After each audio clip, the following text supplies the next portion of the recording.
दोस्तों, चौदार तालाब ये एक बहुत महत्वपूर्ण नाम है भारत के स्वतंत्रता संग्राम के दिन का। महाराष्ट्र में तो ये बहुत महत्वपूर्ण दिन है ही।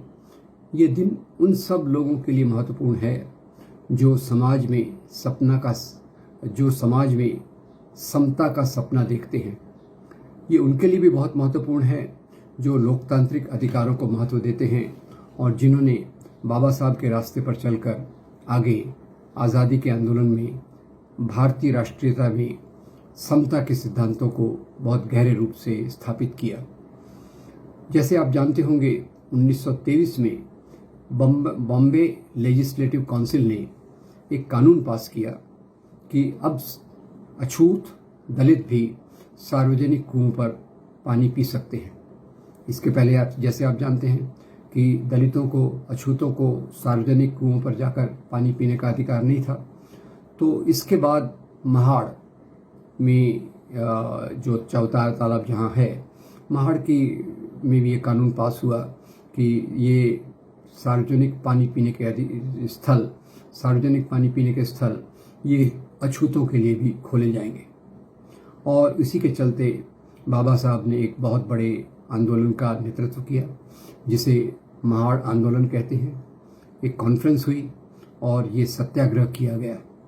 इसमें कई सवर्ण लोग, जैसे कुछ ब्राह्मण भी इसमें शामिल थे, जैसे एक सहस्त्रबुद्धे नाम के सज्जन थे जो दलितों की बराबरी की वकालत करते थे, वे भी इसमें साथ थे। तो बाबा साहब ने अपने अनुयायियों के साथ जाकर इस तालाब पर पानी पिया और उसके बाद वहाँ ये खबर फैली कि ये लोग एक मंदिर में जाकर प्रवेश करने वाले हैं। तो पूरे शहर में एक भगदड़ मच गई, एक वातावरण खड़ा हो गया और इनके रास्ते को रोका गया। खैर, इनके वहाँ से आने के बाद वहाँ के सवर्णों ने मिलकर चौदार तालाब को शुद्ध किया।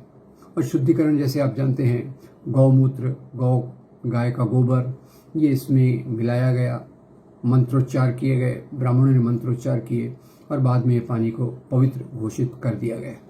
खैर, ये बाबा साहब के आंदोलन का एक बहुत महत्वपूर्ण बिंदु था, क्योंकि पहली बात तो ये कि उन्होंने इसमें स्वीकार किया, उसने जो रास्ता लिया वो सत्याग्रह का रास्ता था। उन्होंने जो रास्ता लिया वो अहिंसा का रास्ता था। उन्होंने जो रास्ता लिया था वो लोगों को साथ में आकर सामाजिक परिवर्तन के लिए काम करने का रास्ता था। इसलिए चौदार तालाब का अपना एक बहुत बड़ा महत्व है। बाबा साहब इस बात को जानते थे कि केवल किताबें लिखने से, केवल पत्र निकालने से समाज में परिवर्तन नहीं आ सकता। समाज में आंदोलन की बहुत ज़रूरत है और इसी आंदोलनों की कड़ी में उन्होंने जो बाकी अखबार निकाले, दलितों के लिए किताबें लिखी, उनके बहुत सारे उपलब्धियां जो उन्होंने की अपनी बड़ी पढ़ाई करने के बाद, उसमें चौदार तालाब का स्थान एक बहुत महत्वपूर्ण है। क्योंकि ये एक ऐसा आंदोलन था जिसमें लोगों ने शिरकत की, स्त्रियों ने और पुरुषों ने। और वहाँ जब मीटिंग हुई तो उस समय आपको बता दूं कि जो महिलाएं थी, अछूत महिलाओं को पूरी साड़ी पहनने का अधिकार नहीं था। तो बाबा साहब ने कहा, आप उसी प्रकार से अपने शरीर को ढकिए जैसे बाकी लोग करते हैं। आपको इस प्रकार की फीलिंग रखने की कोई ज़रूरत नहीं है कि आप अछूत हैं, इसलिए आप पूरे तौर से अपने पैरों को या छाती को ढक नहीं सकते। तो ये भी एक अपना बहुत बड़ा क्रांतिकारी कदम था, क्योंकि बाबा साहब ने यहाँ एक तरफ लोकतांत्रिक मूल्यों के लिए काम किया, उसी के साथ दलित और स्त्रियाँ, इन दोनों के बराबरी के अधिकारों के लिए भी काम किया। और ये उनकी समझ का एक भाग था, क्योंकि वो मानते थे लोकतंत्र में अगर समता नहीं है तो लोकतंत्र बराबरी से चल नहीं सकता। और ये लोकतंत्र का बराबरी से चले, इसमें समता आए, इसके लिए बाबा साहब की कई कोशिशों में ये एक कोशिश थी। दूसरा, जैसे आप जानते होंगे, दूसरा उनका आंदोलन था कालाराम मंदिर का आंदोलन। उसमें भी उन्होंने ये बताने की कोशिश की कि आप लोग हमको हिंदू तो मानते हो पर मंदिरों में प्रवेश नहीं करने देते, तो ये कैसी बात रही। तो इसलिए उन्होंने उस बात का विरोध करने के लिए महाड़ के बाद जो कालाराम मंदिर है वहाँ भी प्रवेश करने की कोशिश की। और इसी के साथ साथ, जैसे मैंने बताया कि जो उनके साथ थे समर्थक सहस्त्रबुद्धे जी, सहस्त्रबुद्धे जी ने बाबा साहब के नेतृत्व में मनुस्मृति को भी जलाया। अब मनुस्मृति जो बाबा साहब की अध्यक्षता में जलाई गई, उस समय बाबा साहब के मन में क्या विचार रहा होगा? यही विचार रहा होगा कि मनुस्मृति में शूद्र और स्त्रियों की गुलामी के कानून दिए हैं, ये कानून सही नहीं है, ये कानून हमारे समाज के लिए उचित नहीं है, इनका मैं विरोध करता हूँ, और इसीलिए उन्होंने इस ग्रंथ को अपनी अध्यक्षता में जलवाया। यहाँ एक याद कर दूँ कि यही बाबा साहब थे जिन्होंने एक तरफ तो मनुस्मृति जलाई, कह सकते हैं उनकी अध्यक्षता में जलाई गई, और यही बाबा साहब बाद में जाकर भारतीय संविधान की ड्राफ्टिंग कमेटी के अध्यक्ष बने। और भारतीय संविधान हमें स्वतंत्रता, समता, बंधुता ये सिद्धांत देता है। खैर, जब बात कर रहे थे चौदार तालाब की, तो चौदार तालाब के बाद बाबा साहब को अनुभव हुआ कि यहाँ के सवर्ण यहाँ की जाति व्यवस्था को आसानी से टूटने नहीं देंगे।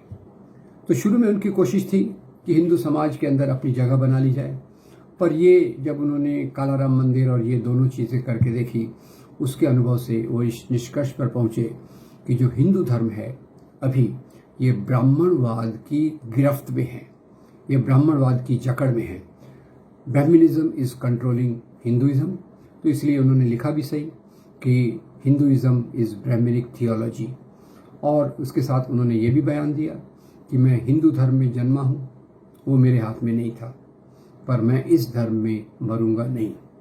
ये उनकी अंदर की पीड़ा, उनके समाज की पीड़ा, जहाँ उनको स्पर्श करने से मना करते थे, छुआछूत से मना करते थे, उसमें एक बहुत बड़ा उनका ये बयान था, एक बहुत बड़ा स्टेटमेंट था। और इसी के चलते 1956 में उन्होंने सभी धर्मों का अध्ययन किया। 1956 के पहले सभी धर्मों का अध्ययन किया, और 1956 में जाकर उन्होंने अपने अनुयायियों के साथ बुद्ध धर्म की दीक्षा ली।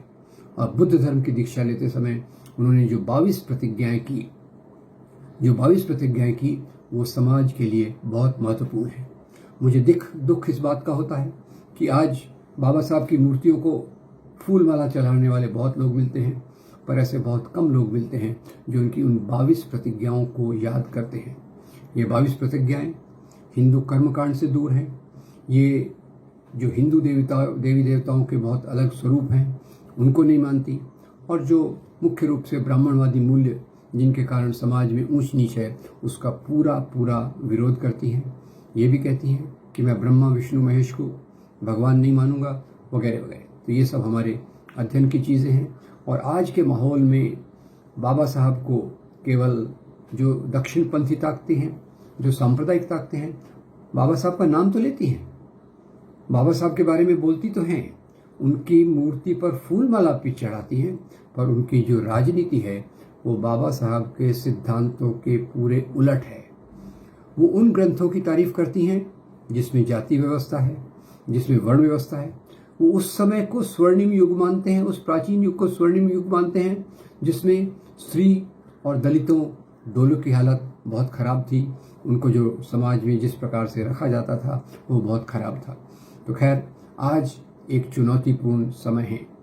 चौदार तालाब के इस जयंती को मनाते समय हमें याद रखना चाहिए कि जो ताकतें समता के खिलाफ हैं वो आज बहुत मजबूत हो रही हैं, और जो बाबा साहब के सिद्धांत थे, जो आज़ादी के आंदोलन के सिद्धांत थे, उन सिद्धांतों को वापस लाने की आज बहुत ज़रूरत है। उसके लिए संघर्ष करने की ज़रूरत है, उसके लिए व्यापक मंच बनाने की ज़रूरत है। उसके लिए बाबा साहब के सिद्धांतों को, आज़ादी के आंदोलन के सिद्धांतों को, भगत सिंह के विचारों को जगह जगह तक ले जाना चाहिए। भगत सिंह का नाम मैं इसलिए ले रहा हूँ कि जहाँ एक तरफ बाबा साहब ने कास्ट सिस्टम पे फोकस किया, भगत सिंह ने क्लास सिस्टम पे भी फोकस किया, क्योंकि ये दोनों चीज़ें मिलकर चलती हैं।